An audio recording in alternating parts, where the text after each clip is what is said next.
I'm Donna. And I'm Carrie. And we are Paranormal Chicks. Episode 10. So I did a thing. Oh, Lord. I listened to Let's Not Meet. Oh. Oh, did you... Wait. I know this, but tell them you listened to it on the way home that night. I did. And first of all... I was a scared little bitch. No, okay, not that serious, but I really was scared. I was really like, oh my God. And then, because my drive home's not like 10 minutes maybe from here, and so I didn't get to like finish the first part of like the first story in the first episode, and so I was like sitting in my car listening to it, and then I was like, this is so freaking creepy. I have to go inside. This is so creepy. And it scared me a lot. Between that and the Black Eyed Peas that you did that's all I can whew. I know, I'm still on Let's Not Meet. I'm on like episode 30 something. God, I'm on like 3. I am so freaking addicted. Well, okay. I went and got a library card, and because and they still had me in the system from when I was like 5. Whoa. So they did transfer me over to the computer because did not have computers when I got my first library card. So I got a library card because our local library, you can download an app called Hoopla, and you get like 6 ebooks or audiobooks a month for free. That is so cool. I'm going to go do it too. I did it, obviously, because I just said I did. But you have to have a library card with like your number to be able to do it. Mm-hmm. And so I downloaded an audiobook and I checked out a book. I don't know what made me be like, yeah, check that book out and all your free time read it. Because I've literally read 2 pages. So I started an audiobook too. And so I'm like, between all of the 400, that's a real number. Between all the podcasts I'm behind on and the audiobook, I'm just like, I can't keep up. I know. I bought I'll Be Gone in the Dark, and I have yet to be able to read it. By Michelle McNamara. Mm-hmm. Yeah. Well, and like, I've never thought in my life I would wish for a longer commute. But I mean, like, because I get to work in like 20 minutes, and I'm like, God, I barely got into this chapter. Yeah. What books are you reading? No, why are you going to ask me that? I don't know. Hold on. The paper one, I have no freaking clue what the name of it is. The book I'm listening to, the book is by... Oh, you heard that thunder? Yeah. Did y'all hear it? But you can't answer us. But anyway, the book is by Kristen Pulisic, and it's about a serial killer in Los Angeles, and was active for like 2 decades because he would kill women who are black, who were sex workers, who were addicted to crack, because it was right at the boom of the crack epidemic. And they just thought crack kills. They said crack is whack. Just like Whitney Houston said. But anyway, so it's good so far. It's like a 10-hour, well, almost an 11-hour book, and I'm at hour 2, so I can't really. Again, with the short freaking commute, I never thought I'd want a long commute, but here we are, 17 podcasts behind and a whole book. Yeah. Luckily, I work from home, so I get to listen to podcasts. Not me. Yeah, I like the weekends whenever I have to drive an hour to work, because I get to listen to so much. Yeah. Also, you know what? We made it to the double digits of the episodes. Know. Like, what? We've been doing this 10 weeks. And I love it even more. I know I've said this, but I'm having so much freaking fun. Yes. Oh my gosh. We have like over 400 followers on Instagram and 300 on Twitter. That's so freaking amazing. Yes. I love it. I think my favorite, though, is our Facebook group. I know. I love how much everybody posts and like seeing like their reactions to the episodes and stuff, because you got some good reactions from your freaking story last week. Because it was so creepy. I don't know which people hated by hated I mean absolutely freaking loved, but were scared shitless by Robert or the Black Eyed Peas. I don't know which. The other thing is that Donna can't function in life. And by that I mean she hurt her back walking to do laundry. Bless her heart. I like brought her a TENS unit for her back, and oh my gosh, it hurts, y'all. Had to like help her out of the chair. It took twice. It took me 2 times. I literally lapped her, bringing her stuff in. Like so I bad. brought her water and her phone in and the heating pad to the chair, like to where we record, and like went back out there, and she still hadn't caught up to me. Yeah. Ugh, it hurts. I don't Bless think it. I've ever hurt this bad with my back. I mean, I've been in pain. And you've got a kidney stone. Yeah, this is way worse. It's a constant pain. When Carrie was helping me up, I was like holding on to her and stuff, and she was like, "This is how we're gonna be when I'm You go pregnant." into labor. Yeah, and I was like, yeah, that's why I'm not having a kid. Like, I don't want this pain. Because like how you were standing was Yeah, like because you I were can't like stand up straight, people. Quasimodo, party of one. party of two. I'll help you. No, you're Esmeralda over there hopping all along, laughing me. Y'all. When I started walking to the room to take all of her stuff, she goes, "What'd you say? Go ahead, you show off." Because she was like, damn, speed walking. And there's Quasimodo pulling up the rear, gonna go ring the fucking bell. That's when you know you're getting old, though. You think you're doing good, and then you just trying to wash some clothes and fuck yourself up. You're like, "Oh, let me reach for this garment here," and Garment. I don't know. I guess Because I'm old. What do you call underwear? Do you say panties, or do you say like drawers? Or Well, I'm not that old. Actually, my accent comes out, and I say panties. There's no T in it. I think Like me too. Like nannies, like panties. Please don't say that, because that's what my grandmother's called. Nanny? No. I'm saying like multiple nannies, or like Well, that's what now. au pair. But now I'm thinking nanny's panties, and I don't want to talk about my grandmother's panties. She wears Shit, Depends. Larry.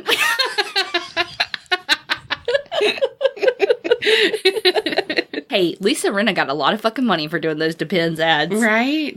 Okay, so we haven't mentioned it, but I put it on Instagram. If you want to send us your personal stories, scary, true crime, anything that's weird. Anything that's happened in the area, Yeah. to anybody you know, An urban or legend. don't know. If it's an urban legend, preface it with, "Hey, this is an urban legend." Yeah. And I mean, So we're not like and- selling that shit as real. yeah, and not like Bloody Mary, but like, In our town, Yeah. the story is blah, blah, blah. yeah, like if you have like a haunted bridge or something like that. Ooh. Mm-hmm. Definitely, if you have a haunted bridge, definitely do that. We're wanting to do an episode called Sinister Sightings, and We need listener stories. yeah, so you can email it to us aparanormalchicks@gmail.com. on our website. On the contact, you can actually just write it from there and send it, and it sends us an email. We want to hear from you, seriously. Yes. That really is one of my favorite parts about the Facebook group is that, like I said, all the postings and all the Yes. comments and stuff, I feel like these people are my friends. I know, like I know them. All right, are you ready for it? Sure am. Well, good, because here it comes. That's what he said. I don't know. Picture it. It's 1972, and a family known as the Smurl family. That's Schmurly. I don't know. Couldn't think of anything. Okay, so they were forced to leave their home due to a flood, but have no fear, Jack, who's the father of the Smurl family, his parents bought a duplex house in West Pittston, Pennsylvania for $18,000. They're just telling all their shit. So the duplex was built in 1896. And it said it was on a quiet street in a middle-class neighborhood. So his parents lived on the right half of the duplex, and Janet and Jack, those are the parents of the Smurls, they and their two daughters, Dawn and Heather, they lived in the left half. Well, so since it was $18,000, it was a fixer-upper. So they spent a lot of time and money like redecorating, remodeling, and doing a lot of the work themselves. So by all accounts, the Smurls were a close, loving family. So both Jack and Janet grew up in the area. They met in 1967 and married in 1968. So Jack served in the Navy, and he became a, what? Navy. Oh. You're going to say military. Yeah. In the Navy. But it's funny that, like, I know what you were thinking, I know what words you were trying to put together. Yeah, because, we're Tweedledee and Tweedledum. Truth. I'm D.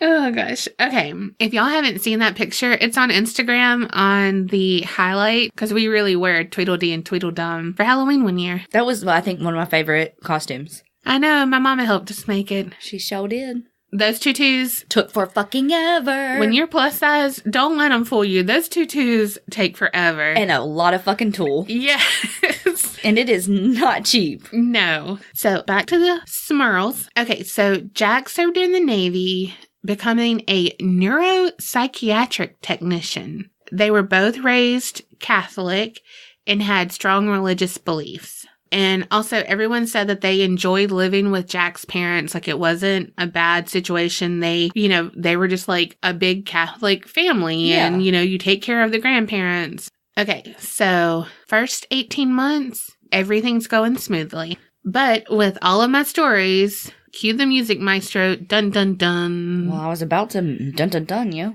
Okay, I'm sorry. Cue the music maestro. Dun dun dun. Strange things start to happen.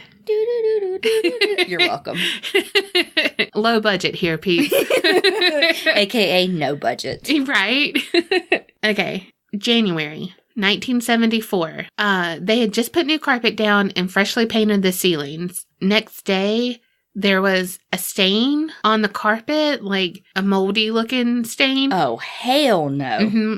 And on the ceiling, it was a darker stain, but it kind of looked like a handprint. But they were like, maybe the kids did something. Like, you try to reason it away. Yeah. I mean, you don't jump immediately to paranormal shit. Right. I mean, I would, but... No, I wouldn't. I'd be like, damn, I just painted that and I got a freaking leak. Oh, true. That's where I would go, because that would be my luck. Yeah. Knock on wood, because you're about to remodel. Say, knock on wood, because that remodel's about to happen. So, oh, Lord. Universe, I was just kidding. Right? Oh. So then their television set burst into flames. Not just, like, stopped working. Like, It was, like... Like, sparking and stuff. Shit. And so, again, they're like... Well, old electrical. Yeah. Yeah. Then the water pipes, they kept leaking. They would resolder the pipes and stuff, and they would leak again. But they're just like, what the fuck? Money pit. Yeah. That's just what they're thinking. They put a new sink and a bathtub in a remodeled bathroom, and they were found severely scratched, and they said it looked like a wild animal had kind of scratched it. And they were like, what? But again, you think...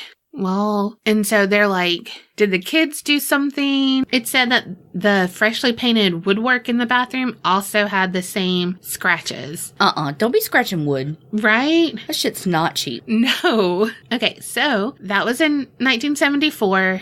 Now, in 1975, their oldest daughter, she started telling them, I see people floating in my room. What? Do you know how old she was? Did it say or no? No, it didn't. That's fine. But I think she really just saw kind of like shadow people. It wasn't like full body apparitions, Again, now they're like, okay, that's weird. But also she's a kid. Yeah.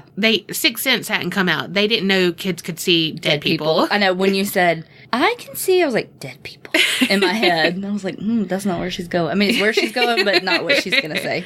So now by 1977, so we started in 74. Yeah. I was listening. Bam. Who are you, Emerald? Oh my God, what happened to him?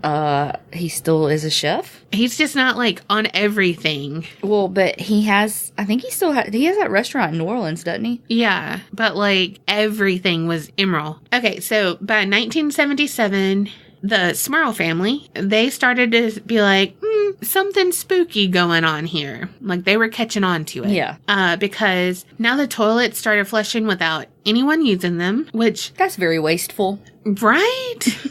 Footsteps would continuously be heard on the stairs, and no one was there. So drawers would be open and closed on their own, which at least they closed them. Then they had radios that would blare, but they weren't plugged in. So it would just start, and then like the volume would just like, increase. Yeah. They had batteries. Oh, and here's one that you're going to love. Men in Black. Yes. They showed up and they said, zap, zap, zap. They said, what's zaponine? That was very Smurly. Oh my gosh. People are like, skip, skip, skip over the Smurl These jokes. are the dumbest jokes ever. Oh, this is the part you'll like. Empty rocking chairs. I love a rocking chair. Mm-hmm. They would be rocking on their own. Now, you know I love a damn rocking chair. You wouldn't even have to rock. They would No. rock you too. I want to help. Not me. My legs are too short usually. Wait, are these cushioned or wooden? I'm sure they're wooden. I could take those too. I mean, they're not like the gliders. I don't like gliders. I like rocking. Yeah, because it goes on your Fitbit. True. You know, if you're behind steps one day on your Fitbit or your Apple Watch or whatever you have, just sit in a rocking chair. I mean, one morning by like 9 o'clock on like a Saturday, I already had like 12,000 steps. No joke. Just feel good about yourself. I mean, hashtag winning in life. How to not lose weight, but make yourself feel like you have. Okay, so as time went on, they began to smell sour and vile smells throughout the house. No, thank you. Mm-hmm. And on several occasions, Jack, the dad, he felt a touch of an unseen hand caress him. Yes. Where? It did not say, but I can guess. His In ear. No. And then... And by this time, they had twins. And so their names are Shannon and Karen. So, okay. So by now, the twins were born and the family was kind of getting frustrated. They're tired and they're even more tired because like the haunting is sucking their energy. Yeah. Damn night hag. Okay, so by 1985... That was a good year. Great year. Especially April. No. August, it got even better. She's an Aries. I'm a Leo. Leos freaking rule. So, again, 1985. Now they're fucking annoyed. They're like, all right, we got to do something because shit's getting real. Now the house will get ice cold. John and Mary, that is... The grandparents? Mm-hmm. Yeah. Damn, you are on it tonight. I mean, I'm listening. I'm learning. Okay, so they heard loud, obscene language, like an argument coming from This Jack podcast? and... over at Jack and Janet's side of the duplex. And they're like, damn, they're going at it, you know? Yeah. But then they saw that they're not fighting. Like, they were just hanging. Like, no fighting. So they're like, okay. Well, and I wonder, like, is that their unusual? Like, you know, is that completely out of character for them to be fighting like that? And you know? I feel like it is. That's why they were just like... What? Yeah. February 1985, Janet was in the basement doing laundry, which, oh my gosh, can people not have laundry in the basement? Because that's just like every scary movie. When I was in Salem for residency, the place that I lived, the laundry was in the basement. When Casey, my sister, and my friend Katie came to visit, and I was like showing them around the place because it was the best place to live. It was like a huge horse farm, which I'm not really into horses, but it was just so pretty. Yeah. And well, I was like, the laundry's in the basement. Do y'all want to go see the basement? Because we don't have basements here. Yeah. Like in Mississippi, and they live in Louisiana. Like we don't have basements. We get tornadoes and stuff, but we don't have basements. Like Katie was like, hell no, I'm not going in that basement. She knows what's up. And Casey went and looked at it, but Katie was like, I'll wait right here. Yeah. Y'all go ahead. I'm with her. Okay, so Janet's doing laundry in the basement, and she hears her name being called. And so she's like, all right, goes upstairs, and she's like, yeah, you know. No one was around. No one was like, hey, you see my undies up in there? You know? Yeah. Can you bring me a pair of socks, please? Thanks. Yeah, so she's like, what? All right, I guess I'm just hearing things. But then when she went back down, she would still hear her name. And gosh. It was like, okay. I'm hearing something. Yeah. So then she claimed that she was in the kitchen one evening and the house got cold, you know, how it normally will do if something's around. And she felt like a dark presence just felt like that foreboding feeling. Like that heavy feeling kind of thing. Yeah. And so that's when a black human-shaped form appeared in her kitchen. Oh my gosh. And she said, it wasn't a face or anything, but it was more tangible than a shadow. Yeah. Again, like we've said with shadow people. Then the shape passed through her wall and appeared on the other side of the duplex to Mary, the grandmother. What? The grandma saw it too? Yeah. And so she was like, did you see that? And Janet's like, yeah, I did. So from that point on, it just intensified. On the night that Heather was supposed to be confirmed into the Catholic religion, they were all talking about it, getting ready to go to the church, a large ceiling fan that had a big light fixture on it came crashing down inches from Shannon, one of the other daughters, and it actually cut her on her arm. Oh my gosh. A little bit, but it could have killed her. Yeah. And it was because they were talking about religion and stuff, they feel like that's why it acted. Yeah. Then escalated more. One night, Janet and Jack were sleeping and they both woke up levitating above their bed. What? Midair, fucking flying like Peter Pan. Light as a feather, stiff as a board. Yes. Could you imagine? No. One, I'd be like, I'm weightless. I'm skinny. Oh my God, no. I'd be like, I'm flying, Jack. I'm flying. I wouldn't be like that. I mean, it fits because his name's Jack. Yeah, I get it. And he says... Actually, I didn't think of that. Oh, God. I guess I forgot his name. That was a good one. Okay, that was a good one. I'll give you that. Thank you. You just had to dumb it down for me over here. And y'all didn't see me, but I totally put my hands out I was your Rose. Yeah. Great movie. You loved that. I mean, I did too, but you really did love it. Yeah. Okay. Then, picture this. Janet and Jack, they were hitting it in the sack. And then there was an attack. You are a poet. But for real, so they were making love, as it says. Ew. Oh. I hate that saying. I really hate that saying. Okay, they were fucking. That's better to me. I mean, that says a lot about me. I feel Oh, God. But I really do hate that saying. To each their own. Well, I guess they were basking in the afterglow of it. She was smoking a cigarette. No, I don't know. But Janet was actually pulled off the bed by her leg. What? Yeah. And he was Jack was come back here, woman. I'm not finished. No. Damn. She's like, I got a headache. You don't need that foot. Come on. But yeah, so she was pulled to the ground. So they're like, what the fuck? Yeah. Meanwhile, he couldn't help her. Because he was having aftershocks. Because he was gagging and couldn't breathe from a vile smell. And I can say some shit about that, but I'm not going to. So, gagging from the foul odor, and he's like... I wish y'all could have seen her. Because she, did the universal sign of I'm choking, but then also did, the poison X on a bottle where the tongue's out. Multi-talented here, peeps. Oh, shit's gonna get dark for a second here. All right, I'm ready. She didn't come.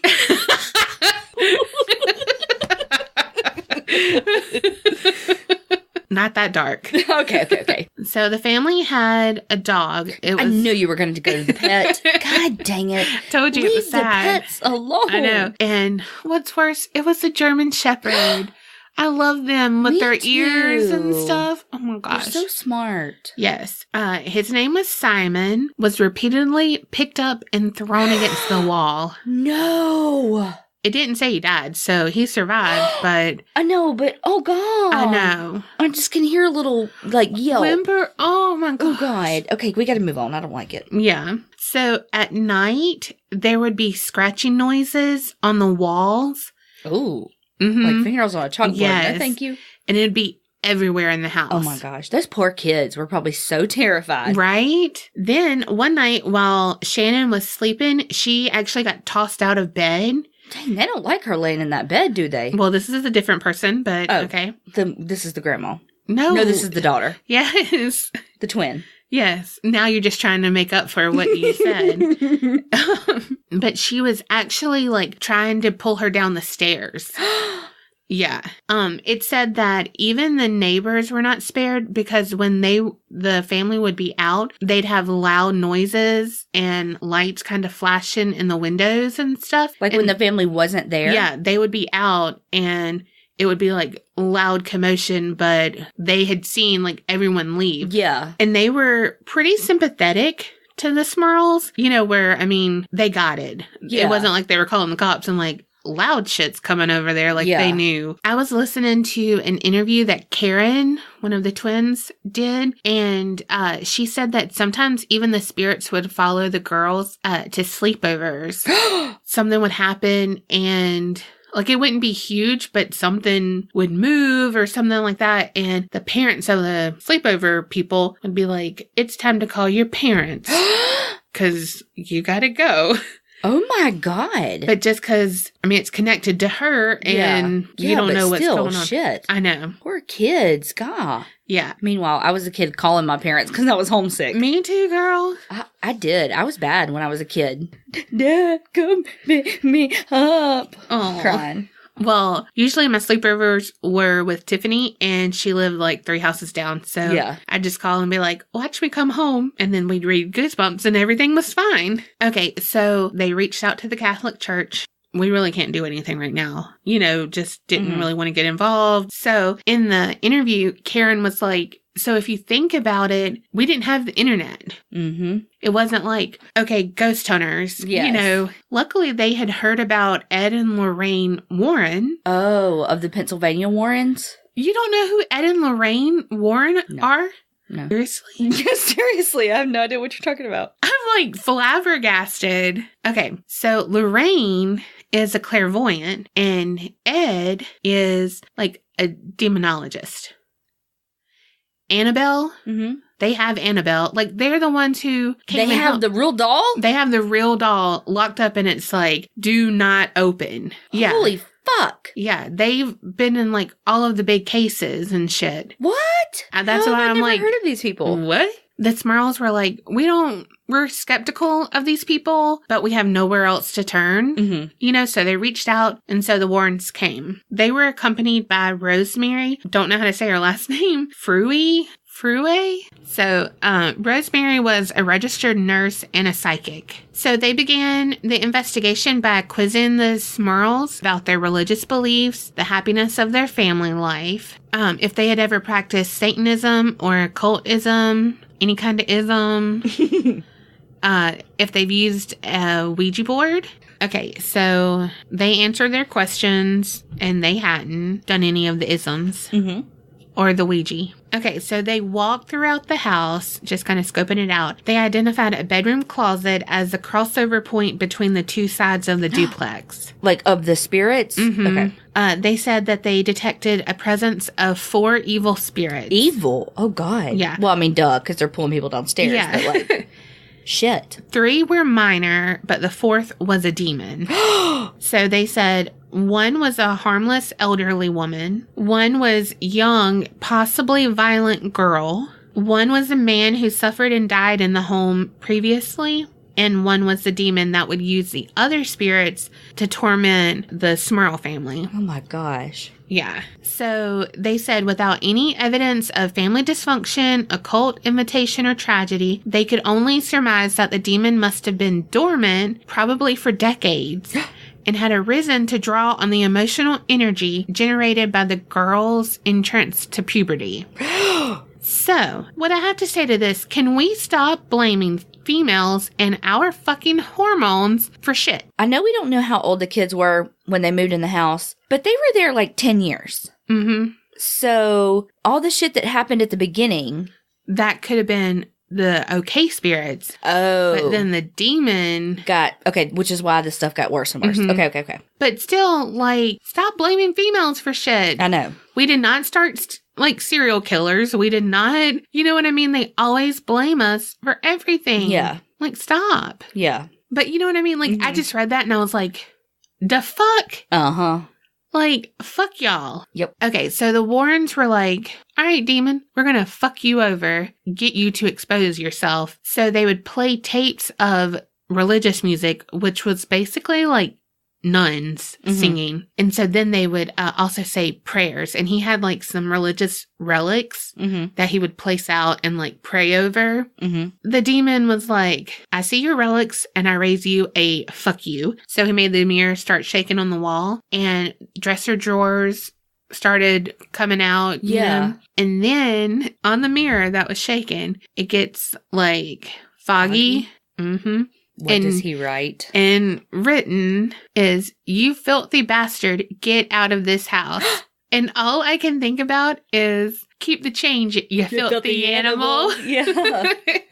And then, because in that same movie, he's like, get your no good rotten keister or Off whatever. my property. Yeah. Yeah. And so that's like all I can think about. I'm going to pump you full of lead. Yes.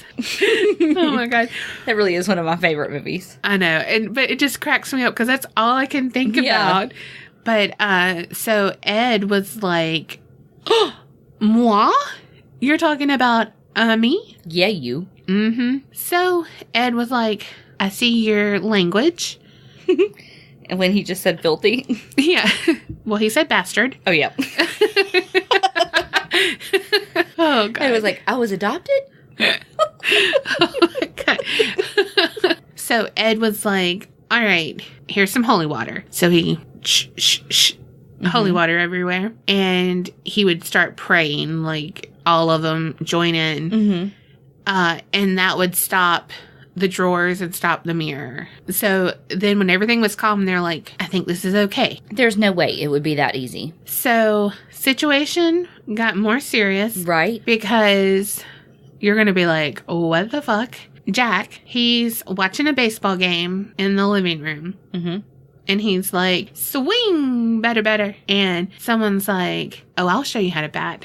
And he basically was molested and raped, like held down against his will by a succubus, which is like a sexual spirit demon type of a ghost, which I want to do an episode on later. But he said that it was kind of like it would shapeshift almost on top of him, where it would have a young girl's body sometimes, but then an older hag kind of face, and it would be like scaly. Oh my God. With really bad teeth. But Ew. Then it would like flash to like an attractive female or whatever, and it was like holding him down. That's weird.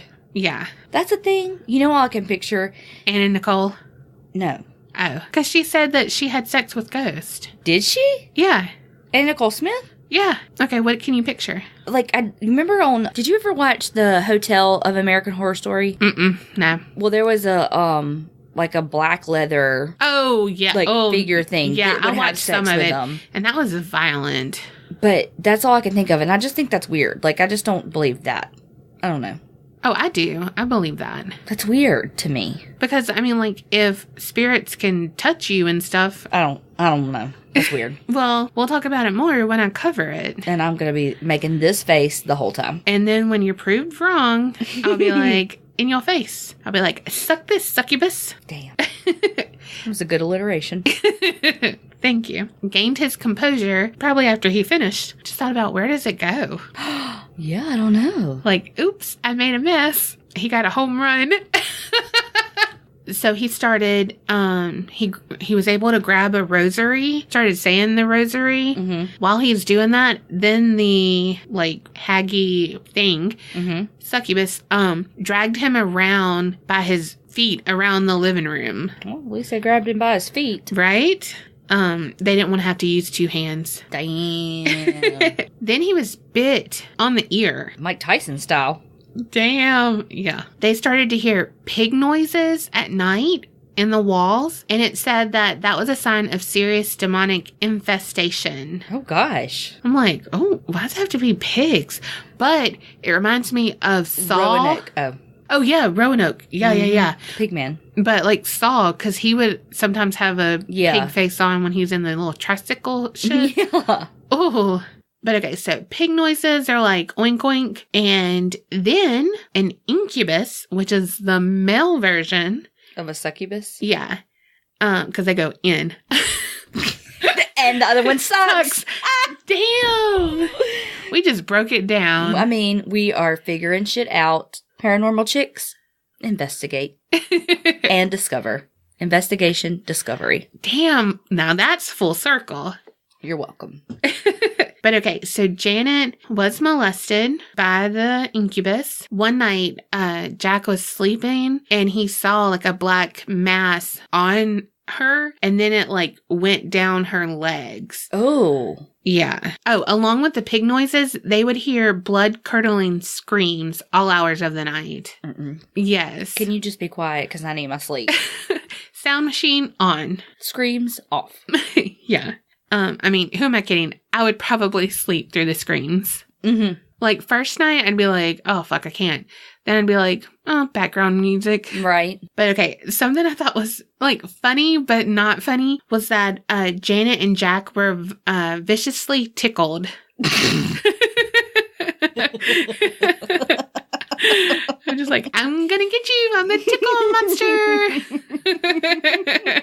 All I thought about was the claw. Yeah, oh my gosh. From yes. Liar Liar. Yes, yes. But it wouldn't be funny if you were being viciously tickled but you know what I mean? Like, no, yeah, it's funny, but it's not funny. But it's like they can't get away. Yeah. And it's like by an unseen force. Right. So the Warrens came back and they brought Father, who was, and it says now Bishop McKenna. Got a promotion. Mm-hmm, moving on up. Moving on up. He was a traditionalist priest, and he refused to abide by the changes in the ritual mandated by the Catholic Church. And so he performed like exorcisms and stuff for the Warrens. So he conducted the ancient rite, which did nothing but infuriate the demon. Oh, Lord. Yeah. So the haunting continued. Music maestro. Dun, dun, dun. Yes. So their daughter Karen fell seriously ill from a fever that came out of nowhere. And so she was bedridden for a while. Bless it. And Dawn, another daughter, she was almost raped by an evil presence. Oh my God. Yeah. So Janet and Mary, which is the mom and the grandmother, they had slash marks and bites on their arm. And everyone had pretty much gotten really depressed and fatigued. Like everything was just draining from them. Well, they're not sleeping because they're hearing screams all night. Yeah, and pig noises. And so what Ed Warren said was like, okay, so you're in the second stage of demonic possession, and which is oppression. So he said it follows the infestation where like making its presence known, it's starting to drain you. Now oppression, it's, oppressing you. Yeah. Got that? And so then it's followed by possession and then death. So Bishop McKenna performed a second exorcism in the late spring, but again, no avail. Nothing was done. And the demon even accompanied the family on a trip that they went camping. No way. And it started to harass Jack at work, and his secretary saw that like things would move and shit. So then the family realized if we move, because they put everything into this house. Yeah. All of their money. Yeah. And they also had like family that lived on the street, like cousins and stuff. So, I mean, it was a community they would be leaving. Yeah. So they were like, so even if we put whatever we can to move, it's still going to follow us. Like it's following us everywhere. Yeah. So since the Warrens' exorcisms and stuff, it wasn't working, they reached back out to the church. They were like, okay, what can we do? Let's go public with this and just see if someone can come help us. Maybe someone can reach out. So they actually remained anonymous behind like a screen. They appeared on a local Philadelphia show called People Are Talking. The demon retaliated. It levitated Janet and then hurled her against the wall. Oh my God. Yeah. It later appeared to Jack as a monstrous creature resembling a pig pig on 2 legs. A pig man. Mm-hmm. Yep. It said that one night a human hand came up through the mattress and grabbed Janet by the back of the neck. And then again, while she was being grabbed and couldn't move, Jack was raped. Okay, well that's American Horror Story does their fucking research then, because right? That was on Hotel too. Really? Yes. And it kind of reminds me of the first one. Yes. Because, like, how that girl would, like, look hot to the dad, but she was really old and stuff. Yeah. But, yeah, like, after reading this, it's like, damn, they really do. We might be, like, outed as weirdos and shit, but we need to reach a wider audience. So they granted an interview to an independent newspaper in the area, and almost immediately their home became, like, a tourist attraction. Oh, gosh. And so people were coming all around, and then their community kind of turned on them, because then they're like, they're doing this for all the publicity and the money and shit. And they're bringing all these strangers into the neighborhood. Yeah. Yeah. And in that interview with Karen, she said that they would have so many weird ass people who would come and like camp on their lawn, and it would be like a voodoo priest, and he would be like, oh, I can get it and take it with me, the demon. People who said they were Satanists and that they could get it, but you're not going to let a Satanist in your house when you have a demon. Like, you don't want to take it. You want to like help it grow. Right. Well, yes, but I mean, I'm just saying, I don't know. Yeah. I'm sure there are Satanists who, like, truly worship Satan, but there are some Satanists that call themselves that purely for shock value. Because they... But it was on an episode of Our America with Lisa Ling, and they, like, erected this huge statue of Satan, because it's almost like it's more of like a political movement than a religion. Oh. Just to bring attention to different marginalized populations. Oh. Now, again, I'm sure that there are Satanists who are actually Satan, worshipers. Yeah. But. Okay. Well, thank you for that lesson. Welcome. But, so yeah, she just said, like, lots of weirdos came out of the woodwork. And then, of course, like, all the skeptics that would come just to try to debunk everything. Right. The Smurls contacted a medium. Her name was Mary Alice Rinkman, and she examined the house and basically found exactly what the Warrens had found, 4 spirits, and they didn't tell her any of this. Yeah. Which I guess she knew, though, since they did go public, now that I'm thinking about it. They may not have been specific about what the Warrens found. They may have just said they found a demon. They may not have been like, there's 4 spirits, one's name is Karen. I know that's the kid, but... Damn, they called their own kid a demon. I mean, if she wouldn't be such a shithead. True. So she identified the old woman was named Abigail. And then there was a darker male. So the darker guy's name was Patrick, and he murdered his wife and her lover. Oh my God. And then had been hung there by the mob. Not like, say hello to my little friend mob. Terrible. I was going to say, is that what the mob says? I mean, in that movie, Godfather or whatever. Oh, yeah. You mean like pitchfork and thing mob? Yeah. Because this is way back in the day, I'm thinking. Yeah.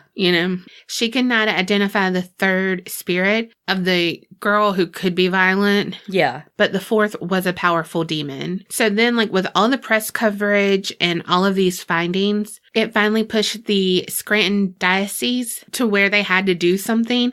So they offered to take over the investigation. And then the Warrens had also planned a mass exorcism with several different priests. So Bishop McKenna came a 3rd time to exorcise the house. And this time the ritual seemed to work. So there were no disturbances for about 3 months. So it's an exorcism just like an exorcism of a house, not of like a person. Right. It's still considered an exorcism. Yeah. Now. Okay. So shortly before Christmas, 1986, Jack again saw the black form, and this time he said it was like calling to him, beckoning him to let it take over him. It was starting stage 3. Yes. And so he got his rosary and prayed, And he was like, maybe this was isolated and it's not, maybe I kept it at bay. Well, it started banging again on the walls, and then the putrid smells came back. Ugh. So they were frustrated, they were tired, and they were like, what do we do? So they finally got up enough money to move, and they moved to another town, and they wrote a book called The Haunted. And shortly before that released, the church performed the fourth exorcism in 1988, and it finally seemed to have given them some peace. And then there was a movie version of The Haunted that was released for TV in 1991. Karen on the interview said that the spirit did follow them for a little bit, but that fourth one that the church did, the diocese it did help, and they haven't felt that negative energy anymore. Oh my God. So the naysayers again say that it could have been domestic abuse, and that's what they used to cover it up with was that's a bit extreme. Yeah. But there's no evidence to that. Yeah. And then some say they're just money hungry. And then another thing that was found out later was that in 1983, Jack had told a reporter that they did for that independent newspaper. Mm-hmm. He suffered memory loss due to having meningitis when he was a child. They said that like kind of fueled the speculation that maybe it was hallucinations, but everyone else experienced it. Yeah, I was going to say, so because he had hallucinations, the rest of the house had it too? Right. That's not how this works. However, then people said he could have been a cause of a poltergeist, which when someone is dealing with the trauma like Jack, his brain condition, it could be, I guess like supernatural abilities where like the energy and the trauma manifest into like the energy of the house. So if there was anything going on, it could kind of turn it evil. People being thrown, objects being moved, could all be starting with him and he not know it. Right. They said that it is only possible if the dwelling already had spirits and then this came. Paranormal stuff, it's so hard to explain because even if you have all the evidence, people still say, oh, you faked it. Oh, that's not real. Oh, it could be that, like it's so hard. So the only ones who really know are the people that live there. Yeah. So wait, so what's now? I mean, the house is just there? Mm-hmm. Nobody lives there? No, people do live there, but they haven't had anything. But what they are saying is because the spirits followed them and then were exorcised from them. So nothing's going on in the house now because it followed them. Yeah. I will say that Karen, the one I had listened to, she's actually a ghost hunter. And she said because she dealt with it all of her life, she's not afraid. Yeah. She's seen the bad shit. Yeah. And she said that, she goes in hoping to disprove things. She's not going in there being like, oh yeah, girl, your house is haunted. Yeah. She takes it seriously. And I feel like, okay, this is her profession. If that is it, it's not fake. I mean, you can say whatever you want, like to say, then she's still making money off of it. Mm-hmm. But I feel like, one, you're opening yourself up to some shit, like karma-wise. Oh my God, that. So much bad karma. But also, like, you would dedicate your whole life, and it can't be that lucrative. No. Unless you have a TV show and all of that shit. They didn't. Like, right. even they had a book and a movie, but it was a made-for-TV movie kind of thing. Like, they're not making a ton of money off this. Exactly. They weren't doing, like, tours or anything like that. Yeah, when all the people were coming to the house. Like, they're not making that kind of money off of this. Exactly. And again, it was in a time that, the internet wasn't around. They didn't have, like, a GoFundMe set up. Yes. Oh my gosh. They weren't asking for people to like help them move out of their house. Right. Or anything like that. So, I believe it. Because again, I feel like that's a lot of people involved. Yeah. For it to be fake. Mm-hmm. Well, and I forgot to say this, that one time a priest went there to stay to like investigate. Mm-hmm. And for 2 days, he didn't have any activity around. And so he was like, they're lying. But the demon obviously is cognitive of shit going on, because if it's come up and it like tried to kill their daughter when they were going to the religious thing, it understood. Right. Like, so if they're like, if I show myself and I like fuck shit up, they're gonna say a prayer. Yeah, say all the shit and like drive me from the house. Right. So it's not like they're going to be like, all right, here's all my cards on the table. Do your shit. Right. You know, they're like holding an ace up their sleeve. Right. What is with me with all these card references? You need a trip to the casino real bad. I think I do. You know, you got to know when to hold them. Know when to fold them. And know when to walk away. Preach.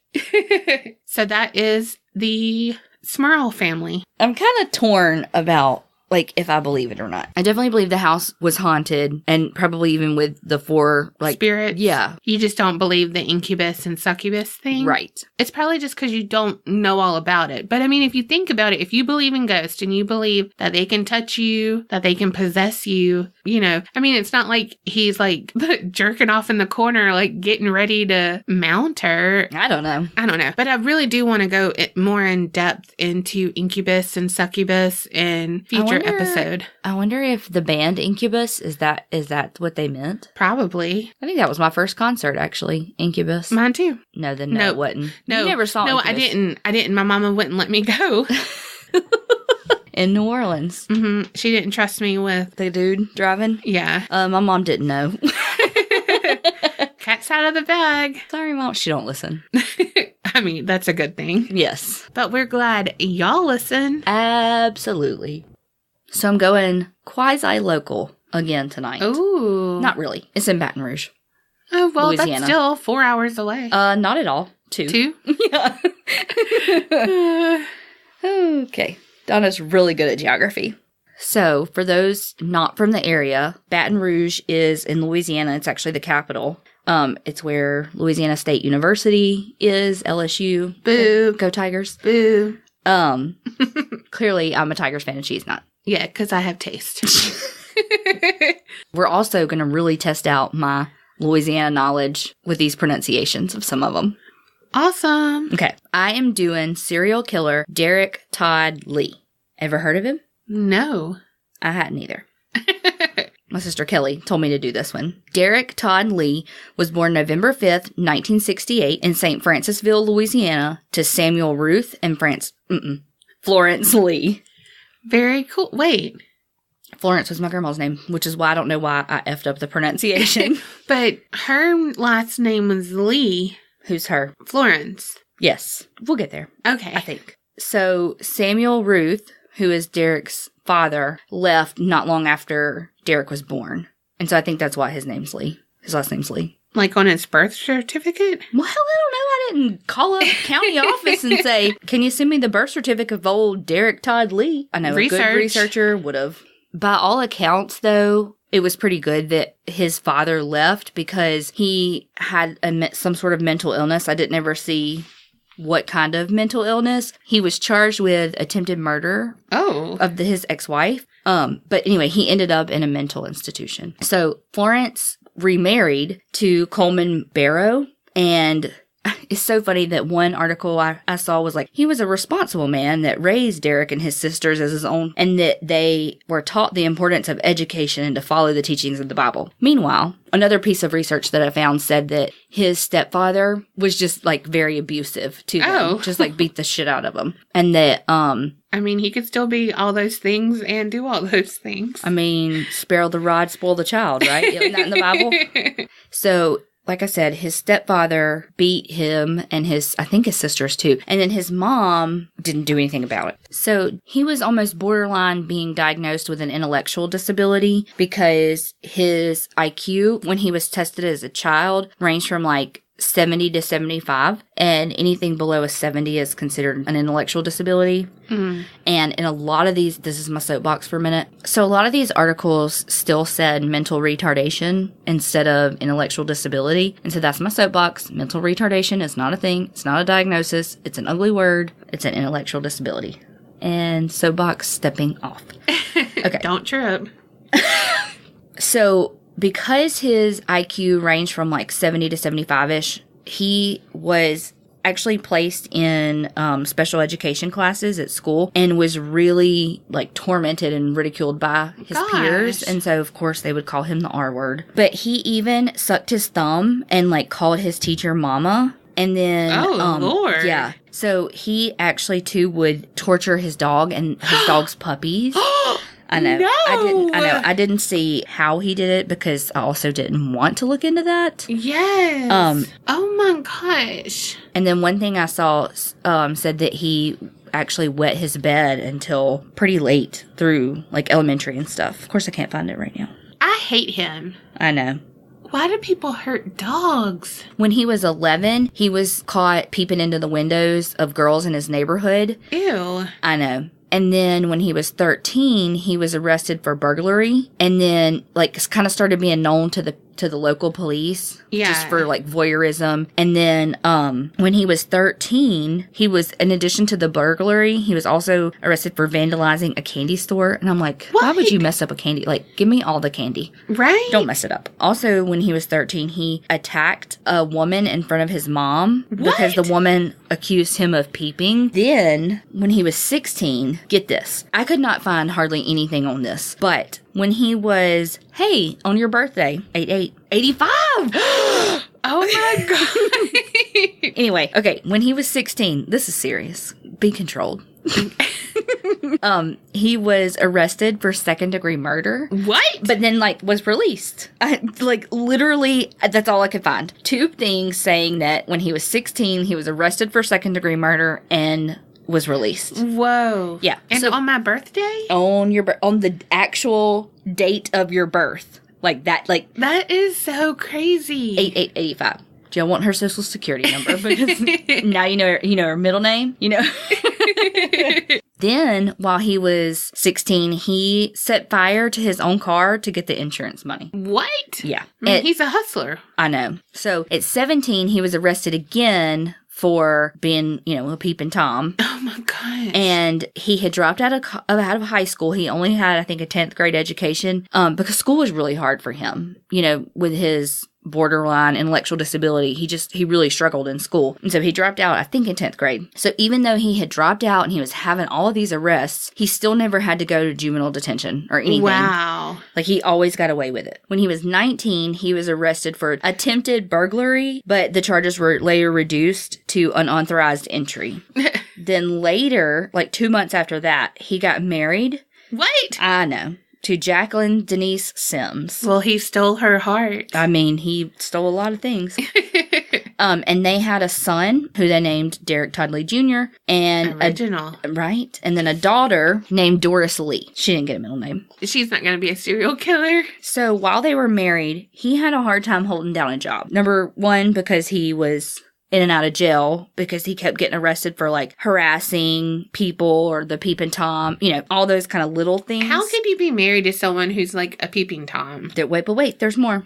Oh, gosh. Mm-hmm. So, 1, 2, 3, about 7 months. Yep, I just counted that up. After they had gotten married, he pled guilty to misdemeanor trespassing. He was sentenced to therapy and then just didn't go to therapy. What?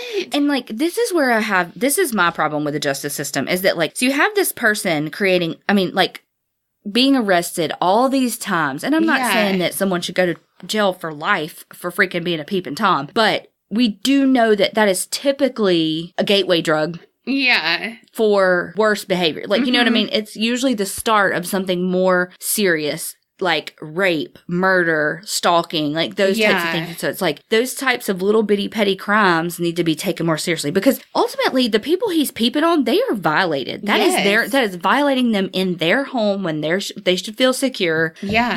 And so I don't know. I just feel like if these types of crimes were taken more seriously and he actually did either have to go to therapy or serve time or what have you, because he was kind of figuring out, hey, I can talk my way out of stuff. Right. Look, I'm getting away with all of these things. Yeah. It just creates a pattern that just keeps escalating. That's my other soapbox for the day. Oh, that is crazy. Yes. So about a month after he pled guilty to the misdemeanor for trespassing, his wife called police because he was beating her. What the heck? And then threatened her father with a gun. And then so they ended up just charging him with disturbing the peace. And he served 0 jail time. What the hell? Yep. I mean, how did he get caught for whatever he did? This is going to baffle me too, I'm sure. Yep. Well, then 5 months after that, he was arrested again for disturbing the peace after he got into a fight at a bar. Oh my gosh. A lot of things said he had almost 2 different lives that he led, really 3, but he was like at home, he was like responsible. He was a father. He had a construction job that he worked hard at, took care of his family. Beat them, but whatever. Yeah, well. But then on the other hand, he would go out to local bars and like he would dress all fancy and like go out to these local bars and would have all these affairs with different women. It says that Jacqueline, his wife, knew about the affairs, but she was like, no, I'm devoted to him. You know, even though he's cheating on me and he's been arrested like 800 times, I love him. Girl. But, you know, some of the stuff too said that like when he did go to jail, it was almost like, whew, thank God, because it gave her a break from him and like his like abusiveness. Yeah. Oh my gosh. Mm-hmm. If you're happy about that, I know. Go. And again, it's like you never know. Yeah. What you're going to do in those situations. I've never been in an abusive relationship, so I absolutely have no way, nothing to, you know what I mean? It's not my place because I've never been in that situation. I have no idea how I'd react. But please get help. There's help. Yes. If you feel relief when your husband is gone, like prison too. Like that's serious, girl. Reach out, please. I know. Or boy. Or boy. Yes. We were actually talking about that the other day at work because same-sex partner abuse came up when we were talking. And when I was in school, I did one of my mental health rotations at the crisis center in Tampa. Mm-hmm. And we would get to like listen in on some of the calls because they would do like the suicide line, and they had there it was called, you would dial 211 and you would get to their like helpline. So if you were in an abusive relationship, they could tell you shelters to go to, or if you were having like a mental break or someone you knew was having a mental break, they could like talk you through and like call the police for you for like if you needed to be, knew someone they needed Baker Act. Have you ever heard of that? So Baker Act was like a person, and it was made a law. The act was made a law. And so if someone you know is a harm to themselves or others, you can call the police and have them Baker Acted is basically what they say. And it just puts them on a 3-day mental health hold. Oh, okay. And so, like, listening to those calls, I would hear some people call in and be like, they wanted to Baker Act themselves. Because they knew that they were in a bad situation or, you know. But one call that stuck out to me so much, and I mean, I can just still hear it to this day, was that it was a man in a same-sex relationship in which he was being abused. Mm-hmm. And he was terrified because, aside from being abused, he was like, I don't know where to go to for a shelter because he lived with his partner who was the sole breadwinner. You know, he had all the money. And he was like, because if you think about in the LGBTQ community, when you think about where do they go for shelters, because at a women's shelter, men aren't allowed. Right. But if you're in a same-sex relationship, those women are allowed in. So your abuser could come into your shelter. Right. And so it was something that I had literally never thought of. Yeah. And it was mind blowing and eye opening just to think about what are the options. Yeah. For people in the LGBTQ community. Wow. P.S. Q community is hard to say. Preach, girl, preach. Rural. You can't see my face, but it's saying shut the fuck up, Carrie. So, one of the articles I read said the subtitle to this part was Money Creates More Problems, and every time I looked at it, I read Mo money, mo problems? Sure did. In 1996, his wife Jacqueline's father, the one he held at gunpoint, her father was killed in a plant explosion, and so she got $250,000 settlement from that. Holy fuck. Yeah. So obviously he was like, hey, beg, spend and so he started buying clothes and cars and he had a girlfriend named Cassandra Green, and he spent a fuck ton of money on her. What? Could you imagine? Jacqueline. Like, first, could you imagine, fuck you spending, my dad died, got us this money because he died in a fucking explosion. Yeah. And you're going to spend my money on your girlfriend? Fuck you. No, that's when you cut off his dick. Lorraine and Bobbitt his ass. Yes. By 1999, he had spent it all. 3 years, $250,000, gone. What the hell? Yep. Well, so he was back to just living off of what he was making at his construction job. Well, Jacqueline, we need to talk, girlfriend. Well, now he had another mouth to feed because Cassandra gave a birth to their son, who they named Derrick Lee. Oh. Derrick, Diedrich, Doris. God bless. So around the time when he was 24, he actually was sentenced to 4 years in prison for burglary, but he only served 2. And that was in Zachary, Louisiana. And then when he was 26 and he got released, he moved to Lake Charles. Oh, wow. Mm-hmm. I got family there. Sup? There he was arrested for peeping again and robbing a Salvation Army clothes drop-off. And so then he moved back to... Dang. Right. So then he moved back to St. Francisville. But that kind of back and forth of the Lake Charles and Zachary and all that was actually before his father-in-law died. So after they got the money, his wife bought .25 caliber handgun, and he was arrested for a DWI. And then get this, 8 days after he was arrested for a DWI, he got a CDL. What? To drive a truck. What the Yes. hell? Yep. Oh my gosh. So then... This story makes me angry. I know. So then he was stopped by the Zachary police for suspicion of peeping. He was not charged, even though they had a ID, a positive witness ID. The fuck, people? Mm-hmm. And then that's when the judge was like, okay, look, we're suspending your driver's license because you didn't come in and all of that. Like, well, who the fuck cares? Because he'd get pulled over and they'd be like, oh, it's okay. It's all right. Mm-hmm. Mm-hmm. Mm-hmm.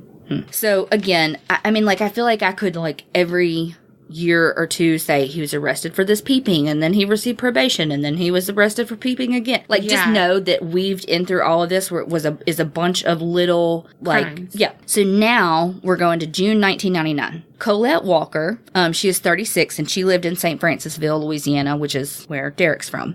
She filed stalking charges against Derrick Lee after he not broke into her apartment.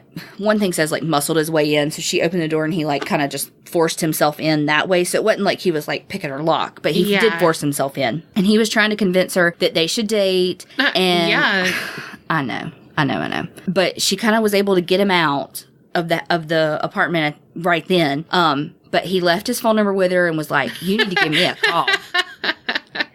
So a couple of days later, her friend is like, who's this guy that's like, he keeps lurking around the apartments? And she's like, I don't know him. He's been stalking me.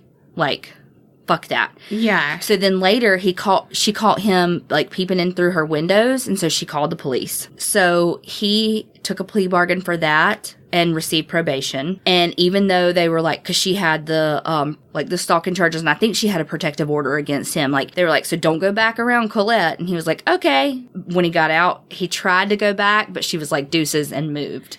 So he couldn't find her. Yay. Colette, you did it right, girl. Yes. She's probably like, thank you fucking God. Right. Okay. So then Cassandra, who was his girlfriend, they had been arguing a lot. And in February of 2000, she ended up getting a protective order against him because he was just being so violent to her. Yeah. So 3 days after she got the protective order, he comes and finds her in a bar parking lot and beats the shit out of her. Fuck. So she pressed charges and his probation was revoked. And so he spent a year in prison for that and then got out in February 2001. He was placed under house arrest, but then in May, he violated the terms of his parole because he would take the monitor off. Oh my gosh. And leave his house. But guess what they didn't do? What? They did not send him back to prison when he violated his parole. What the They basically just gave him a slap on the wrist and was like, don't you leave your house again. Okay, so you remember before when I said, like, he has a 2 sides, and I'm like, well, really 3? Mm-hmm. So he does have a 3rd side. He's a woman. No, they don't really know when he committed his first rape or murder. Oh my gosh. But what we do know is that in 1993, there were 2 teens parked in like, not really a remote area, but they were just like, you know, off in the... Lover's Lane? Yes, that's actually what it said. So the couple was out in the woods hooking up. And Derrick came up on them with a 6-foot harvesting tool. What? What that means, I don't know. I picture in like a sickle. So he started like hacking away at them, and he only stopped because another car started coming up, and so he ran. Oh my God. Like, did they have the windows down? I don't know. Did he hurt him?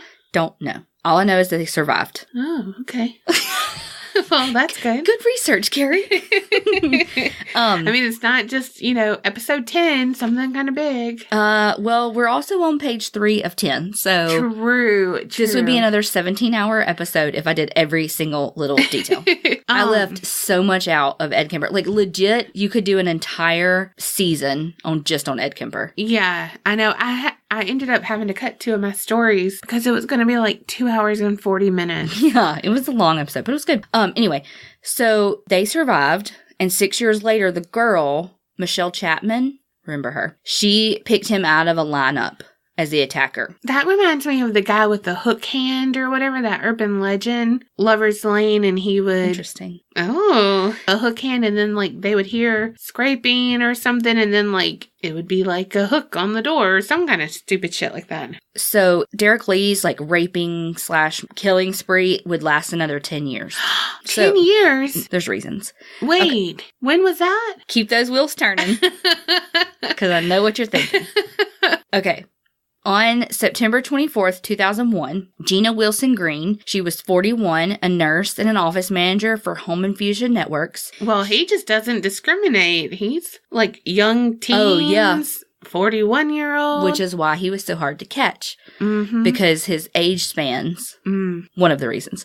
So she was found murdered in her home on Stanford Avenue, which is right near LSU, Louisiana State University, in Baton Rouge. And he raped and strangled her. Oh, gosh. They found that her purse and her cell phone were both missing. And then they found her cell phone like a couple of weeks later in an alley somewhere else in Baton Rouge. Wow. And a couple of weeks before she was murdered, she told her friend and her mom that she felt like she was being watched.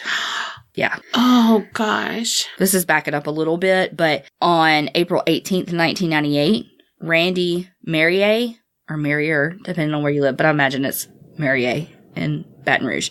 She was a divorced mother of a 3-year-old son, and she was raped, beaten, and stabbed to death as well. Oh my gosh. Okay, so she lived in Shadow Oaks, which is a subdivision in Zachary, Louisiana, and so the day that she went missing, her 3-year-old son was just found wandering around the front yard. Holy crap. I know, how heartbreaking. I know. But, so they never found her body. There was a lot of evidence left in her house that connected Derrick Lee to her. So I'm not really sure how they know that she was, like, raped, beaten, and stabbed. But they did find, I guess because maybe they had DNA. And I don't know if it was his, like, I don't know if it was semen or blood. But they had DNA and stuff in the house that connected them. So... Do you think the kid saw it? I don't know. I mean, I'm sure. And then on January 14th of 2002, Geraldine DeSoto, she was 21 from Addis, Louisiana. She was a student at LSU, and she was going to graduate in that fall. I know. Dang. I know. He killed her like 4 months before she graduated college. Now that sucks. I know. So she that morning... Does she still have student loans then? You know, what's so awful is that was actually my first thought. Like, I think if you die, your student loans do get transferred over to your estate. But then if there's no money, they just go away. Okay. But they can take, like, your estate. Damn. I know. On the morning that she was murdered, she had made an appointment for a job interview that day. And then, obviously... never made it there. Cause, they were like, she was trying to get a job because she was wanting to go to grad school. And gosh, she was trying to pay, she was trying to pay her tuition. That's why she was getting a job and everything. Her husband found her body inside their home. She too had been raped, beaten, and stabbed to death. Damn, who is he? BTK? I know. So, Geraldine's house was actually on the main road that Derrick Todd Lee took to work every day. Oh my gosh. Like, talk about bad luck. Yep. And so they actually, initially, her husband was the number one suspect in killing her. And then they found an owl. Then they found Derrick Lee's DNA. On May 31st, 2002, Charlotte Murray Pace... She was 21. She was murdered right before she was about to become the youngest student in LSU history to receive a master's degree in business administration. What the fuck? Yep. Her roommate found her dead in their apartment in Baton Rouge. And they had just moved into that apartment about a week before. And they had moved out of a rental house that was actually very close to where Gina Wilson Green, who was the first girl I told you about. Oh my gosh. Very close to where she was murdered. What the hell? Yeah. Charlotte put up a fucking fight. Good for you. They said that she, it was, bloody. Yeah. But so her autopsy report says that she was raped, but she had been stabbed over 80 times. That's how much of a fight she put up, though, that he had to stab her 80 times. Oh my gosh. And then DNA linked Derrick Todd Lee to her murder, too. Fuck you, Derrick. I know. He's an asshat. 1, because he got away with everything before. I know. 2, because he spent all of his wife's, Jocelyn's, fucking Jacqueline, whatever her name is. But I hate him too because of Jacqueline. Yep. And 3, because he picks these victims that are about to achieve something great in life and takes it from them. I know. That they've worked so hard for. Yep. He doesn't know because he quit school. Well, and, I wonder, too, if he struggled so much in school because he was borderline with an intellectual disability. Mm-hmm. I wonder if because he did a lot of the killings around LSU, it sounds like. Was there a bit of a complex, I wonder? Maybe. I mean, I'm totally making that up on the fly. That's nothing I read, but I just wonder, did he really have a bit of a complex or something? I'm sure. On July 9th, 2002, Diane Alexander of St. Martin Parish, because for the people who aren't from the States or know anything about Louisiana, the counties in the state of Louisiana are called parishes or a parish. So she lived in St. Martin Parish. She was raped and beaten and was strangled inside her house. But her son came in during the attack. So she survived and Derrick Todd Lee fled the scene. Good. Oh, gosh. So what she ended up doing was helping the police put together a composite sketch. Oh, good. Of him. What's her name? Diane Alexander. She actually ended up publishing a book called Divine Justice that was inspired by the actual attack. Yeah. And making lemonade from lemons. Yes. She calls it Divine Justice, though, because she talks about how, just the divine intervention. Yeah. Of, I guess, her son coming in. Damn, I need kids then. No, you don't. I'll have them, maybe. And then we'll just take care of you. Never mind. I have Marley. Yeah, she'll get that raccoon. Okay. 3 days later, Pamela Kennemore, she was 44. She owned an antique store in Denham Springs, which is just, that's my pit stop whenever I go to Lake Charles, Denham Springs. So it's 30 minutes east of Baton Rouge. But she lived in a subdivision in Baton Rouge and I guess just owned the antique store in Denham Springs. Yeah. But she was kidnapped, beaten, and raped, and her throat was cut. Oh, he's escalating. Yes. They didn't they couldn't find any evidence that her house was broken into. So they're thinking, well, maybe he came through a window or she just let him in. Yeah. They couldn't figure it out. This is what I want to know, how he got into all these places. I know. They found her body 4 days later in Whiskey Bay, which is one of the bridges you go over when you leave Baton Rouge. I think it's west of Baton Rouge on your way to Houston. She wore a little small toe ring and that was missing when they found her body. And so the police were the killer must have taken it as a trophy. Yeah, at least he didn't take her toe. Then, on November 21st, 2002, Trenisha Danae Combe she's 23.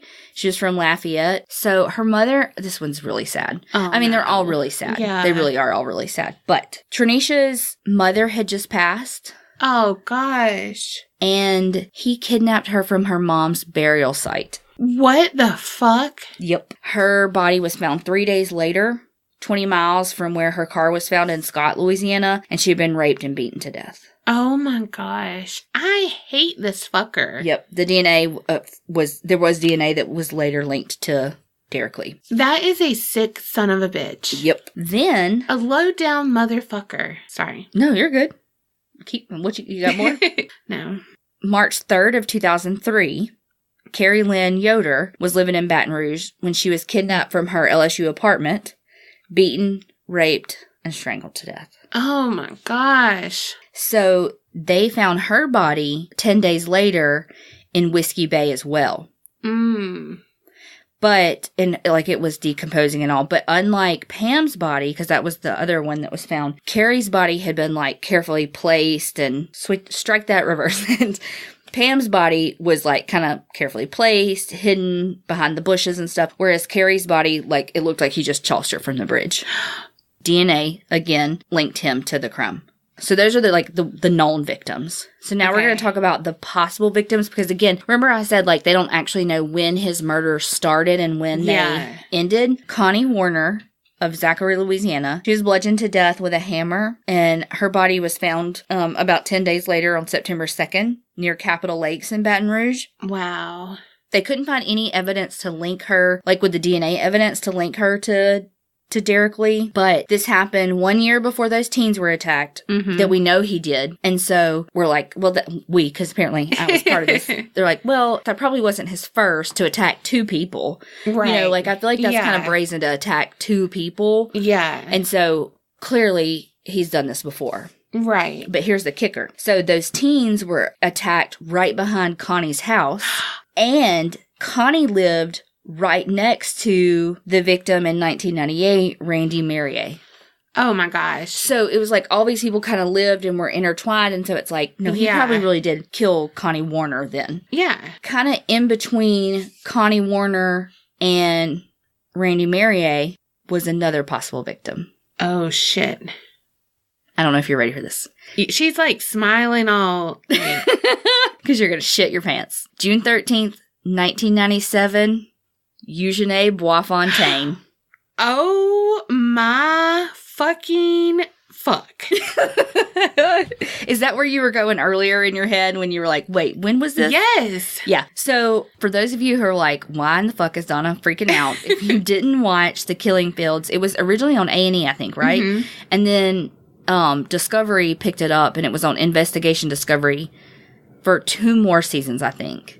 But they didn't do the second season. They didn't do the same case. But the first season was all about Eugenie Boisfontaine. Okay, so the lead detective when she was murdered, Rhodey Sanchez was the lead detective, and then Aubrey St. Angelo was the actual current detective for the Iberville Parish Sheriff's Department. Rhodey was a retired detective that, like, this was one of the only cases that was unsolved, and so he was like, I want to come back and try to solve this. Aubrey was actually on the force, and so they teamed up and were trying to, like, open up this cold case to figure out who actually killed Eugenie Boisfontaine.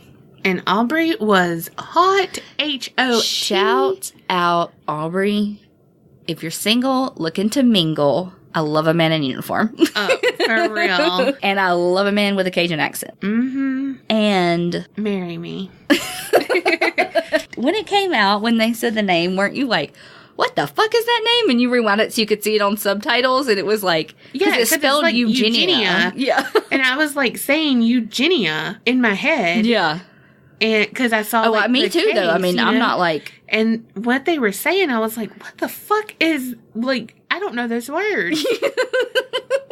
And then my sister, who also loves true crime, she still cannot say that name. Well, but I feel like Boisfontaine, we would know. Oh, yeah. Boisfontaine's not that, because it's like if it was like Dubois, like, you know. Yeah, we know that. B-O-I-S. And Fontaine's not that hard. But yes, Eugenie is spelled Eugenia or Eugenie. That's really what it is, Eugenie. It really is a fun name to say. But anyway.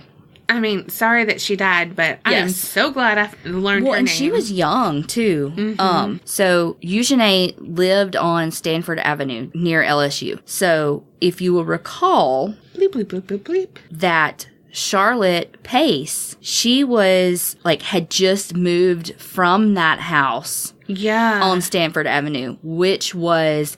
close to where Gina Green lived when she was murdered. She was also found by water, so there's no evidence linking Derrick Lee to her murder, but it's just the timeline and the proximity to 2 other murders. Yeah. I mean, like, literally the same street, like Stanford Avenue, you know, and so it's I don't know. But you know what's odd is I don't remember them ever talking about him on The Killing Fields. Do you? I really don't think so. Now I need to see it again. I know. I feel like I would watch it with, like, new eyes. Yeah. So it's almost like, why in the fuck was he not captured? Like, he killed for 10 years. Like, how did nobody catch him? Well, there's a few reasons. Number one, he stayed on the move. Like, he was always changing jobs. He was always kind of moving around from the cities around South Louisiana. He was in and out of prison. And so it was just kind of hard to kind of pinpoint, like, okay, well, this one over here and this one over here. Yeah. Even though they were, like, a few of them were from that same area, they still were being dumped in Whiskey Bay or, all these different places. And so, it was just hard to, like, put them all together. The two bodies that he left at the boat launch at Whiskey Bay, they were like, okay, this same guy, this is a serial killer. But it was hard to kind of link all those other people. Yeah. And then, obviously, back then, communications from city to city among detectives was hit or miss. Yeah. And then, so city to city, but also parish to parish. From 1991 to 2001, there were 53 unsolved murders of women in Baton Rouge. Whoa. The problem is that all of the women were from different backgrounds, ethnicities, various age ranges. Yeah. And so there was really no, like, rhyme or reason to it, And so they were like, is it one serial killer? Is it 5 serial killers? We don't know because there's so many different victimologies. So in 2002, they created the multi-agency task force that helped just the communication among the parishes so that they could catch the killer. Yeah. Sharing is caring, guys. But one thing was, like, the task force ended up having more murders to solve, and there were, like, a lot more murders. So 2 more years after they formed the task force, 18 more women were found dead. Oh, my gosh. Yeah. And so it was like they just kept being led in the wrong direction. It was like every time they thought they were figuring it out, they were heading down the wrong path. Wow. How frustrating. Yeah. So Derrick Todd Lee was a little bit different in that traditional serial killer profiling just didn't work with him. Yeah. Most serial killers are white. He was black. Most serial killers choose victims from their own race or ethnicity.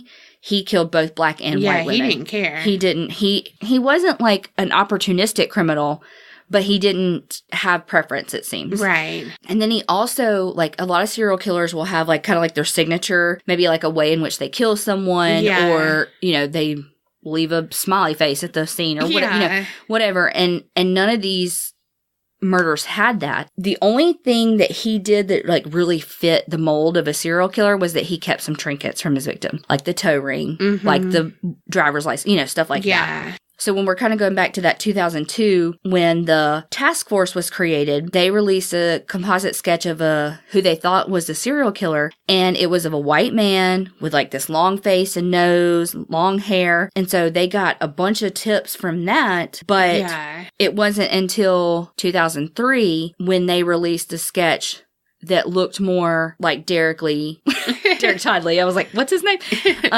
But then this was in response to a bunch of, like, women in St. Martin Parish that had been attacked. And so this sketch was just like, hey, this guy is a clean cut, light skinned black man, short brown hair, brown eyes. They were like, he's probably in his late 20s to 30s. And it was like, that's when that sketch was released and they were able to kind of start honing in on him.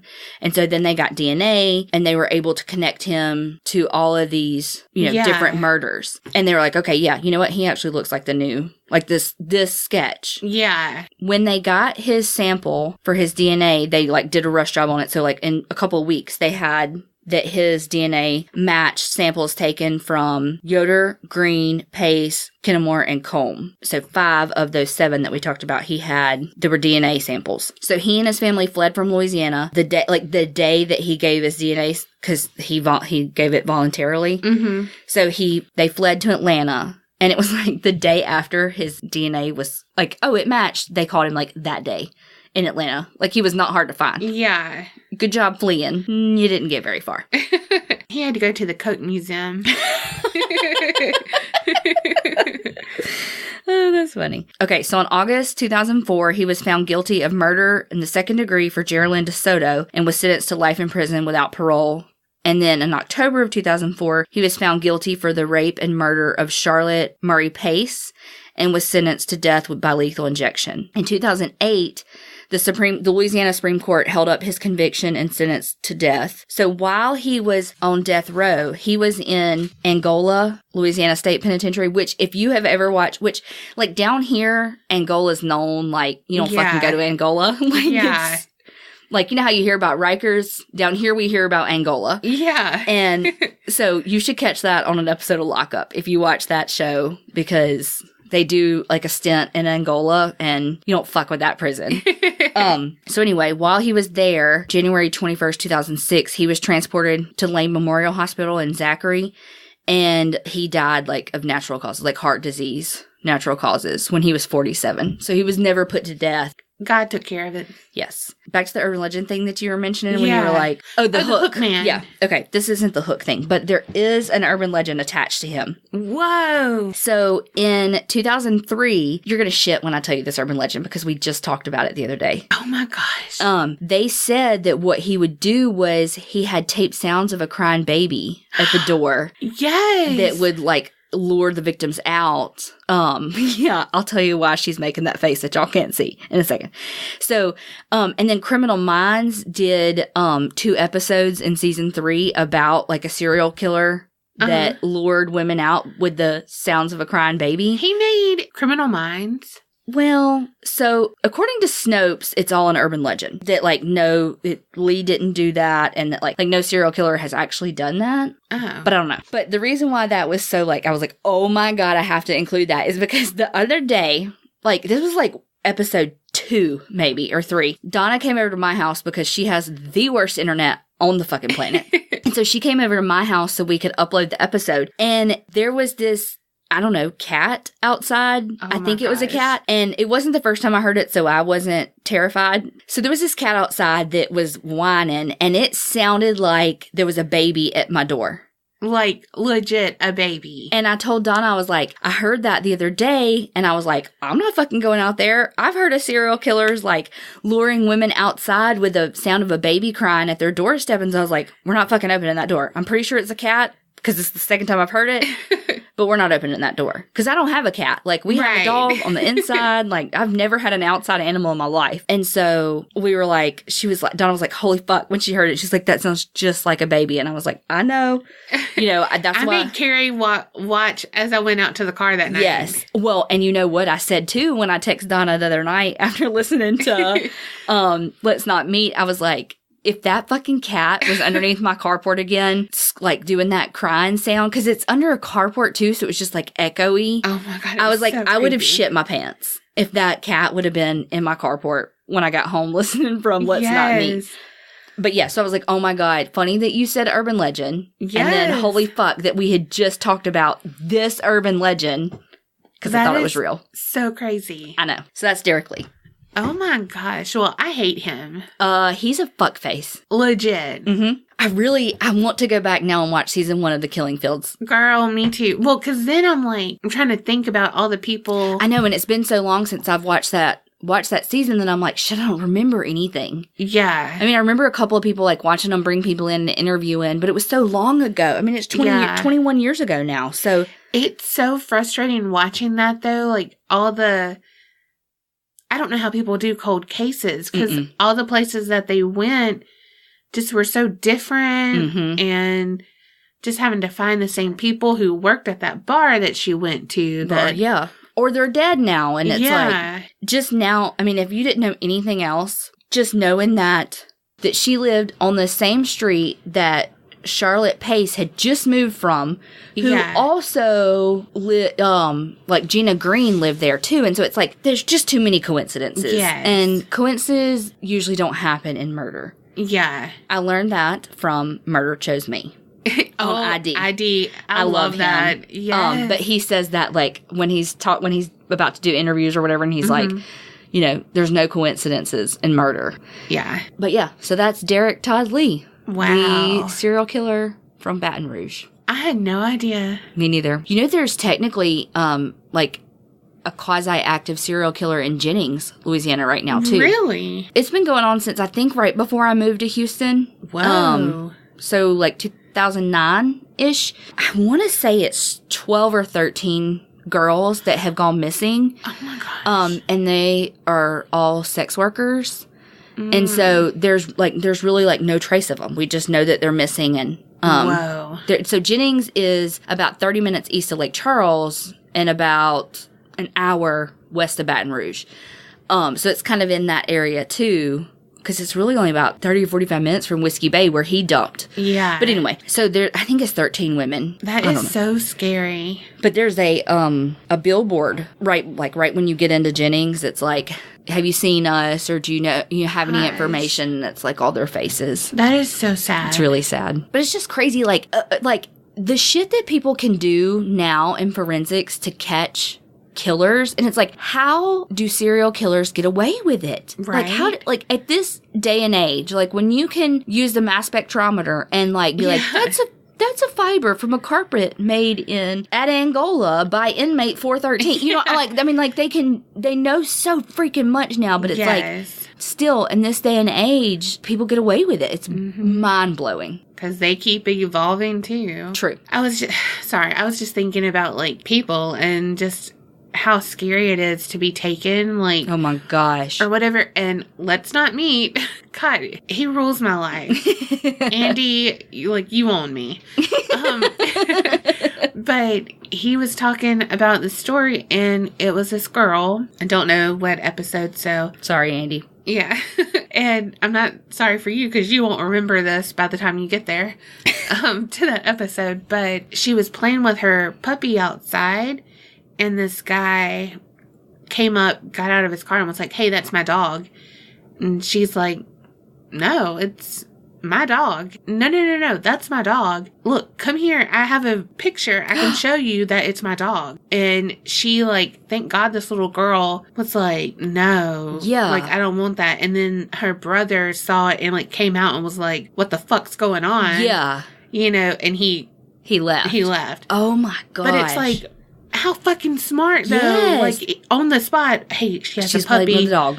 Whatever. You know, like, golly. Like, that is so scary. One, you don't realize how, like, I think it's a show on ID. I think it's called Stalked Obsession or Obsession Stalked, something like that. And it's just people telling their stories of having been the object of someone's obsession. Hell, that may even be the name of the show. It may be object of obsession stalked or something like that. Anyway, and some of these episodes, they're stalked for years. God. And it's just like, God, the fear that show, like, that's one of the only shows that scares me. Just like the fear that someone violating your space. That's the word I couldn't think of a couple episodes ago. Violating your space and, like, your safety. I just cannot even imagine. No. And I'm so paranoid anyway. Same. Like, again, I don't like the windows open. A peeping Tom would hate this, because he'd be like, "What the fuck? I can't see anything." I mean, you can't even see my shadow. I'm like, blackout curtains, everything. I mean, I do love a nap. But also, you were talking about one of the victims, and I was just thinking, gosh, if you were thinking about that you were stalked, and I think she actually... Yeah, she had told her mom and her friend. And I'm like, change up your routine. Like, you know, in my head, not trying to victim blame, but just, you know, in my head, talking about it while you're talking about it. Yeah. And then I was thinking, I have a routine without even having a routine. And you don't think about it. Right. Like, I don't go at a certain time, but I do go... within this window. Yeah. And so it's like, I mean, how do you... I mean, you know what I mean? It's your life. Like, right. One, it's like, if you have to be at work at 8 o'clock every day, you have to be at work at 8 o'clock every day. You could take a different route to work. I mean, unless you work from home. Yeah. AKA you. You know, and then, like, okay, you go to lunch every day at 12, so you're going to change your lunch. You know what I mean? Right. Like, you could change up again where you go eat or bring your lunch or whatever, but you can't change the times. Yeah. So it's like, change up your routine, but how much can you truly... like, you can. ...change up your life? And then they're just going to catch on and adapt. Exactly. Follow you from home instead of catching you while you're at work. Yeah, that is so scary. But I'm just so glad, too, that the stalking laws have gotten so much stronger. Because stalking is such a precursor for, like, murder. I mean, you know, it escalates so often that it's like, thank God that the stalking laws are finally taking the seriousness of stalking. And also, like, I don't know, you watch these things and it's like, why wouldn't you take that seriously? I know. And, like, cyber stalking and stuff like that. That is so legit. I know. ugh, that frustrates me too. Like, all of that. Yeah. But I was just thinking too, like, because I am so paranoid, anytime I feel like someone's following me, I do take a different route. Yeah, we've done that together pretty recently, in fact. Oh, now, oh my God, tell that story. Okay, so a couple weeks ago, Donna and I were coming back to her house from dinner or something. I don't know. We go out to eat all the damn time. And again, I live out in the country. Yeah. So this car gets behind us. And it was night. Yes. And they turn their headlights off for a second. I mean, I don't know, 5 seconds. I don't know. Yeah. And turn them back on. And I was like, what the fuck? They just turned their headlights off. And, you know, thinking, okay, well, maybe they meant to like they were just like checking them. Like, oh shit, did I turn, you know, it was, can't remember if it was an older car. So maybe not automatic headlights or something, you know. And so we were like, oh, that's weird. But then they did it again. Mm-hmm. And so we were like, oh shit, flashback to middle school when you're like, oh, that's an urban legend. Never flash at somebody with their lights off because that's a gang initiation and they're going to come back and kill you. And so we were like, holy shit, you know, because again, they're behind us, so I couldn't flash my lights at them anyway. But they were like, did it again. And we're like, holy fuck. Like, that's not an accident. Yeah, I mean, they were like going off for a couple of minutes or a couple of seconds on. Then they would do it again, off, then on. They did it 6 or 7 times. Mm-hmm. And so we were like, okay, we're going to go a different way to Donna's house because this is scary. Like, are they following us? Are they trying to signal something to us? Yes. We're not pulling over because we're in the boondocks and we're not pulling over. And so we turned a different way to like go this god-awful big old loop-de-loop around to go to Donna's house. Well, they turned down that road. And continued. I mean, because that's like a 2-mile road. Yeah. And they were with us almost the full 2 miles. And we were like, holy shit, they're still following us. And like, the light's still going on and off every so often. Like, no rhyme or reason to it. Right. No pattern. No, you know, just like on and off every couple of times. And we were like, holy shit. And then they finally turned off. And we were like, thank God. And like, went home. Gosh. But I mean, like at that point, the only option then would have been turn back towards town. Yeah. And go to the police station. Yeah. Been like, follow me here, fucker. Right. But that was so scary. It was just like I would have never even noticed that car following us. Because they weren't. I don't think they were actually following us. I have no idea what that was about. They probably had a short in their lights or something. You know? They probably were just teenagers. True. But teenagers need to learn, especially not in the country, don't do that You'll get your ass shot. Yes. And hit, because it's dark out here. I don't even know how they were driving for seconds without their headlights on, I know. But it was probably just teenagers. But had they not, I mean, just somebody following in behind you, you know, had they not been doing that headlight stuff, they could have followed us all the way to your house and I never even would have thought, until we turned on your road, I'd have been like, oh, hey, they're turning on your road too, because it's not like a through road. Yeah. That would have been the only time that I was like, damn, they're turning here too. Yeah. So and the whole point of that is that it's that easy for someone to be able to follow your routines and follow you and you not even notice it. So how long do they follow you before you go, damn, I feel like somebody might be following me? Right. Well, and too, like I said, people talk to Marley and stuff. And so weird shit always happens, you know, like where people will roll down their window and like we'll be talking to her and she's in the back seat with her head out. We was gonna say, with your window down. Yeah, and so I'm like, I'm so used to it. So if someone was kind of sketchy and hanging around or whatever, I really wouldn't even notice it because I'd be like, oh, he's looking at Marley. Yeah. Or, you know, whatever. So that's really actually scary. Well, and so yesterday, because it was raining when I left work today, when I left work, when I got in my SUV, I was like sitting there reading some of my text messages, catching up, and like the Facebook posts and all that.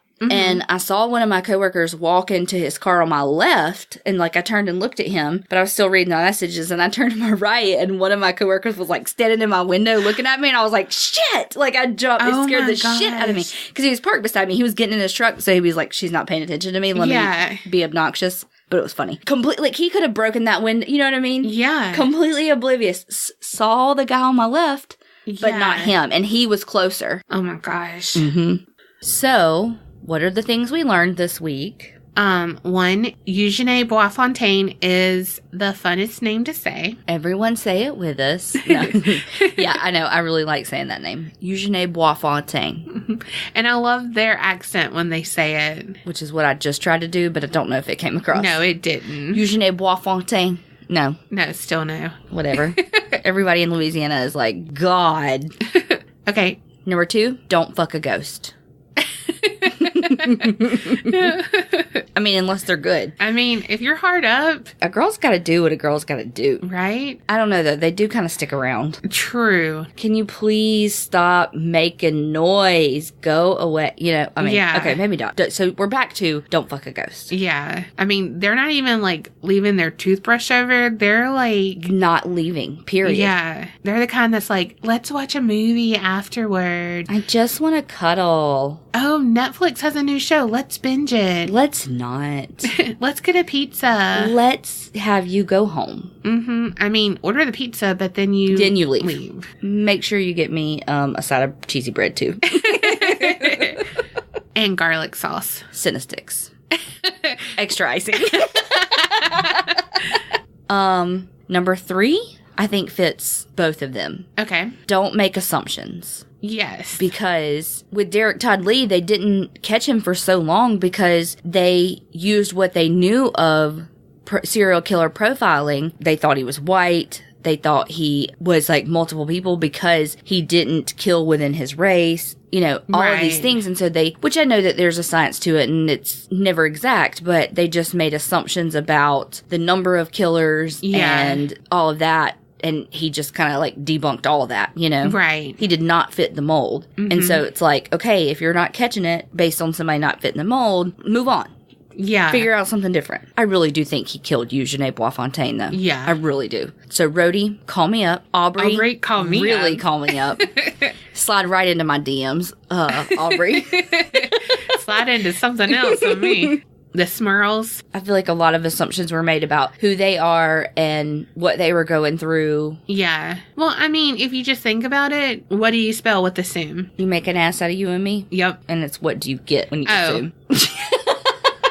Smurl you later. Oh, damn. Yes, I did it. Winning at the stupid puns that we love. Yeah, dad joke. All right, remember. Creep it real and don't get scared.